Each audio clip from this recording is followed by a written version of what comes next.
अस्सलाम वालेकुम नाज़रीन, सलाहुद्दीन यूबी का पहला ट्रेलर आ चुका है जो कि यकीनन आप लोग देख चुके होंगे। क्या Salahuddin Ayyubi series Osman series को टक्कर दे पाएगी और क्या इनका मुकाबला हो पाएगा, इस पर आज हम बात करेंगे। सलाहुद्दीन यूबी के बारे में बात करेंगे कि ट्रेलर कैसा था और उस्मान सीरीज में एक नई एंट्री होने जा रही है। वो एंट्री किसकी है? क्या वो मंगोल है या फिर वायलेंस का उस्ताद है जिसके बारे में उसने पिछली एपिसोड में जिक्र किया था, और क्या वो आने वाली एपिसोड में ही एंट्री होगी? तो लिहाजा ये सब जानने के लिए वीडियो को आखिर तक देखेगा और हमारे चैनल को सब्सक्राइब भी कीजिएगा।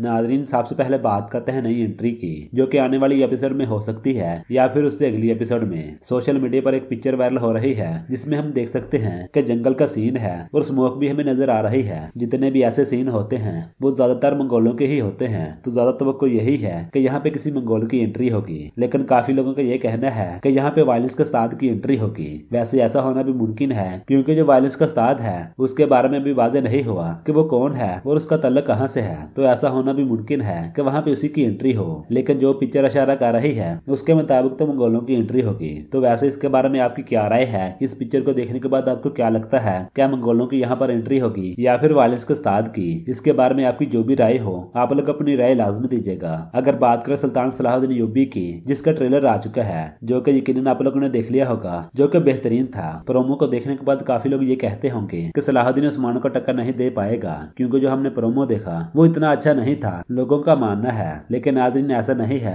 प्रोमो बेहतरीन था। प्रोमो में सिर्फ सलाहुद्दीन का ड्रीम दिखाया गया और वैसे भी ये प्रोमो था, जब ट्रेलर आएगा उसके बाद ही अंदाजा लगाया जा सकता है। और वैसे मैं आपको यहाँ पे वाज़ेह कर दूं, अगर मैं अपनी राय दूं तो मुझे सलाहुद्दीन यूबी ज्यादा अच्छा लग रहा है, जो कि उसके पीछे चंद वजूहत हैं। सबसे पहली वजह तो यही है कि ये स्टोरी मस्जिद अक्सा पर होगी। कैसे मस्जिद अक्सा फतह की जाएगी, यही कुछ हमें सलाहुद्दीन में देखने को मिलेगा। और जो दूसरी वजह है वो एक नई स्टोरी होगी, क्योंकि हम पहले तुर्कों की स्टोरी देखते आ रहे हैं, तुर्कों की कहानी देखते आ रहे हैं। अब एक नई स्टोरी हमें देखने को मिलेगी जो कि बिल्कुल मुख्तलिफ है। खैर, अब कोरल सीरीज को बहुत मुश्किलात आने वाली हैं क्योंकि सलाहुद्दीन यूबी आ रहा है। तुर्की का तो पता नहीं, लेकिन जब पाकिस्तान में सलाहुद्दीन यूबी सीरीज आएगी तो कोरल सीरीज से ज्यादा पसंद की जाएगी। इसके पीछे भी एक वजह है, वो वजह है पीटीवी। पीटीवी सलाहुद्दीन यूबी को डब कर रहा है और जो पीटीवी की ऑडियंस है वो भी बहुत ज्यादा है। देहाती इलाकों में पीटीवी की ऑडियंस बहुत ज्यादा है क्योंकि ये सरकारी चैनल है, इस वजह से इसकी ऑडियंस पाकिस्तान में सबसे ज्यादा है। आपने अर्तुगरुल सीरीज देखी होगी जो कि काफी मशहूर हुई थी और वैसे भी उस वक्त कोरोना का टाइम था तो उस वजह से उसको बहुत पसंद किया गया था।